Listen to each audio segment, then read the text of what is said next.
How to upload photo from iPhone to Google Drive as JPG. Hi guys, I'm back with a new video.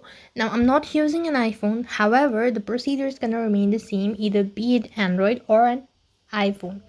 Now you can use this method in your iPhone as well. So what you need to do is you need to go ahead and open up your Photos app first thing, and also make sure that you've already downloaded Google Drive into your device. Make sure that you're logged in with the same Google account, and once you've done that procedure, you need to go ahead and open up your Photos app on your iPhone.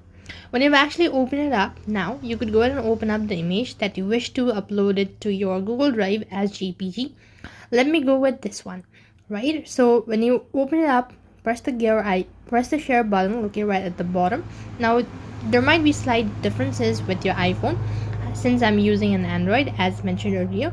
Now press on the drive option located right at the bottom. As you can see that by default it's going to be in a JPG format, so there is no such thing as to change your format, all that. You could also go ahead and rename it. Now you can see this is going to be uploaded as a JPG format. Now you could select the location and then the account, all that, and click on the save button, and this is going to be uploaded to your Google Drive as JPG. That's all for this video. I hope the video was helpful. Make sure to like, share and subscribe to our channel. Thank you for watching. See you in the next video.